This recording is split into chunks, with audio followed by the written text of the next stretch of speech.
thought process on the look on defense today? Just a different look. I didn't like Sammy and Dahl's game the other day.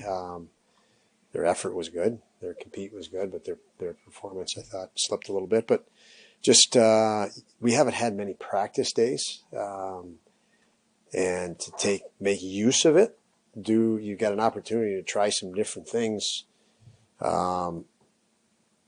because we've had 2 practice days in a row this week, and we had two practice days in a row last week with a day off in between games too, and I think that might have been the same here. That's a unique situation, so you're going to use it to experiment where you can, and really that's what it was about, experimenting a bit and giving guys different looks with different people. So if you want to switch to it in the game, you can. If you want to start with it in the game, you can, in the sense you've had a little bit more familiarity and some reps together. You've been cast in a different role this year, often I guess a checking role. How can that make him, I guess, just a better player, playing a different type of role this year? He's become a better player.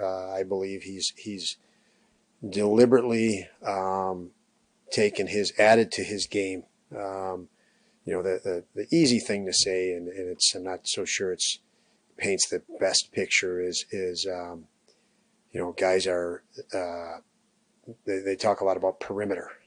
Get more to the inside, get more inside ice. And on Victor, when you think of Victor Olofsson scoring a goal, you think of a certain spot on the ice where he opens up and there's a one-timer. It's a shift slightly to the perimeter. I think he's added a little bit more aggressive play to himself, to his game. He is focused more on, he was in a situation last year, his defensive numbers weren't great. He's really focused on getting pucks back quicker, getting to offense quicker, shutting the other team down quicker. Areas that he could improve in his game and could add to his game that'll help him, through his career. And he's done a real nice job on that.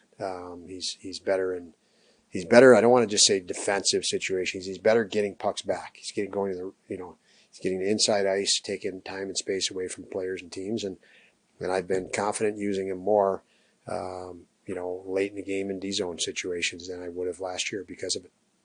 You switched Matthias with Owen Power. Did you think maybe both players got better when they played together, or did you like that pair? There's so many ebbs and flows during a year. I'm sure that there's a nudge when you do certain things, and then you see how it plays. Today we had righties and lefties together for the most part. We haven't had much time for that, and I wanted to see that. I want to see how guys responded to that today. But yeah, when those guys have been on their game, they're young guys. You're talking about Samuelsson and Owen Power, very young, very limited NHL experience. When you have that, the Quinn, Peterka, and Cousins line, they can look really good one night, and the next night have a really big drop. They're not falling back to a B game. They don't have that experience yet. And so that's what I see when you start moving guys around. Yes, can they sustain day in and day out through the grind of, and that's the quest for every guy that enters the league, to become better and better at that more consistency. So what I've seen out of Owen and Sammy is, some very good play, as I've seen with Sammy and somebody else, or, Yokoharu and somebody else. It's about consistency. We haven't seen enough of it, obviously, and that's the quest. How special is this going to be for Devin tomorrow? I would think it's going to be pretty big for Devin. Outright Montreal is an incredible building with history, and then obviously him being from there is add to it. When guys go home, a lot of them do it. This is going to be his first time. Is it different with a goalie? Sometimes you worry about, the guy's trying to do too much, a couple shifts. Well, how does that play when it's a goalie? So everything's different with a goalie, because every mistake you make as a goalie never leaves your record. Period. Every puck that goes in your net stays on your record the rest of your life. So you have a totally different level of concentration and focus and preparation. Even it's probably why we joke about how goalies are so different. They absolutely 100% have to be different, because there's no forgiveness. You make a mistake as a forward, it doesn't really stay on your record.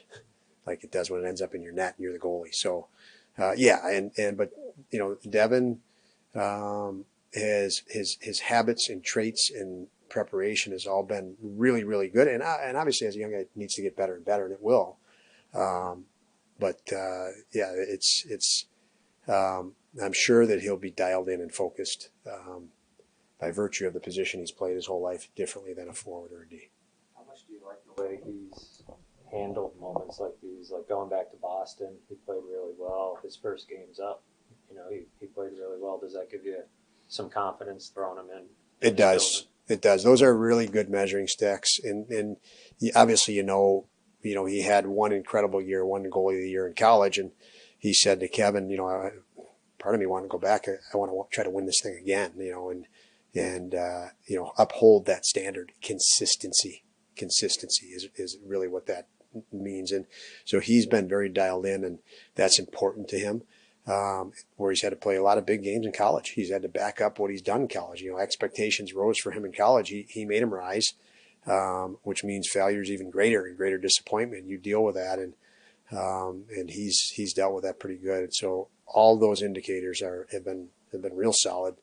To your point.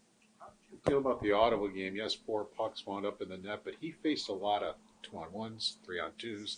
He faced a lot of really good scoring chances in that game where, I don't know if I want to say held you in, but it seemed like he made a lot of good saves. He did early. And then, obviously in the second period, I think they had one shot in the first, in 8 or 9 minutes. We had multiple scoring chances and breakaways and could have tied the games. But he did a very nice job in the first period, basically to keep it 2-0 because they had a couple other chances and it could have been a larger margin, which Thompson scored a nice goal late, 2-1 at the end of one. And then again, I think we had a breakaway JJ might have early in the second and some more chances. So he kept us there where we could get our legs back under us and get our game going and create chances that if we score on them, it's a tie game or we're up. So he did a nice job in regard to that. And as and the game got a little easier for him as we picked up momentum. We just didn't score at that point. You mentioned the righties with lefties on defense. Is that something the players have brought up to you at all? That something they want to? I have not heard that from the players. I don't think the players would like that. The funny thing is with those guys, they like playing with anybody and everybody. So they're disappointed when they get something that's split, but they're also excited about the next guy. So yeah, I don't sense much righty or lefty. The lefties, Darlene, Samuelson, Owen, they all have no problem there. They actually see some advantages to it as well that gets them excited. But so I don't sense that, and we talk about it a bit and haven't really talked about it lately because it's never been an issue. When it comes to the power play, what are you looking for in practices? When it comes, are you just looking for more repetitions for them to work on it, or is it are you looking for? Number one, when it comes to the power play, trying to get them out of their head, overthinking things, and slowing it down. When you're overthinking things, it looks like you're not working even. You look like you lack intensity, and you do. You lack intensity because this is going instead of the body and the adrenaline and the compete.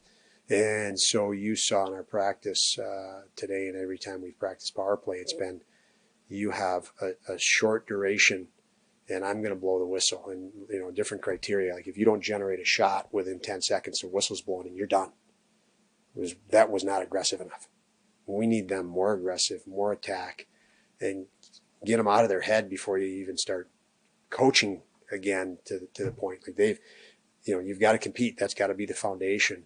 And so you saw today, we did put criteria on it where it was hard and fast or, boom, you're out, you're not out there. The other day, I think we put a time limit on it. You had to generate a shot at a certain time. If you did, we added more time as the power play went. If you didn't, the whistle blew and the next power play unit went out. So little different criteria like that to spur it is what we're doing.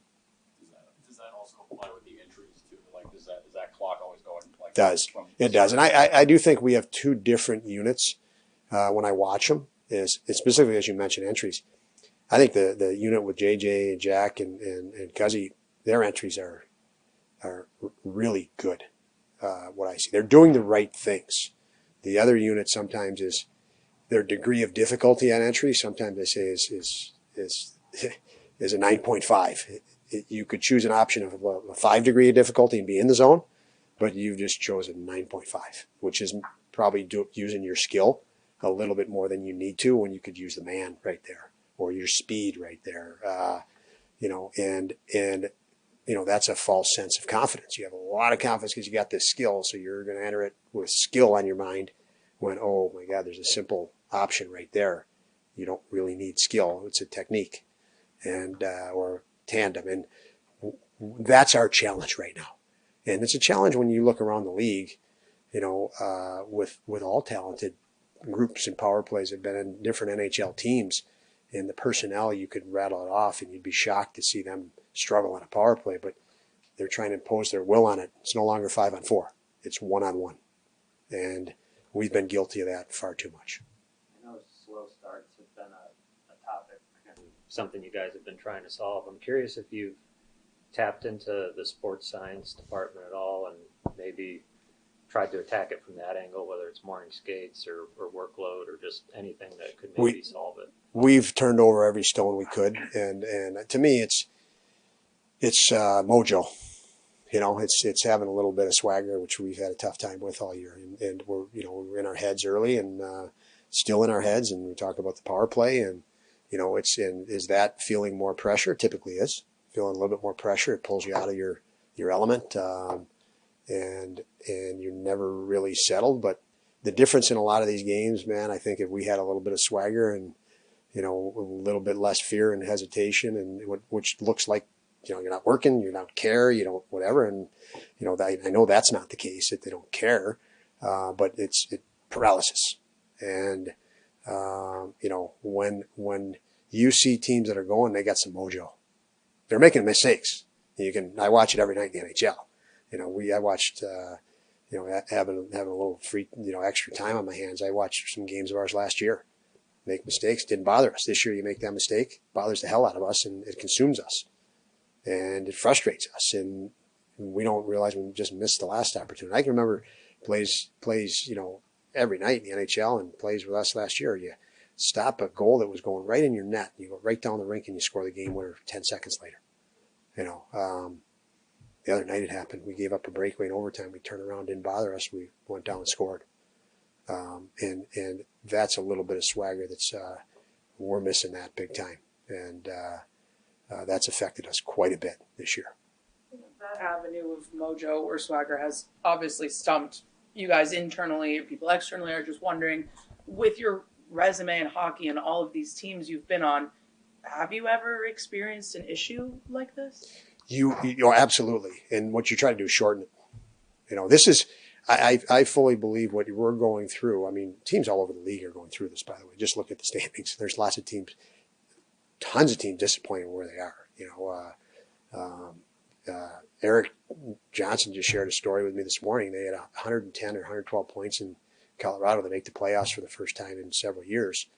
And he said, Donnie, we didn't make the playoffs the next 3 years. And it was just, we were in our head. We just that and this pressure. Vegas, the year before they win a cup, they don't make the playoffs. And I don't mean to use playoff thing. But it's just you get in this psyche, you enter a phase, and like I said, we're in a phase that's going to make us better. We just got to get through it faster. We got to get through it before it takes us out of what we're shooting for.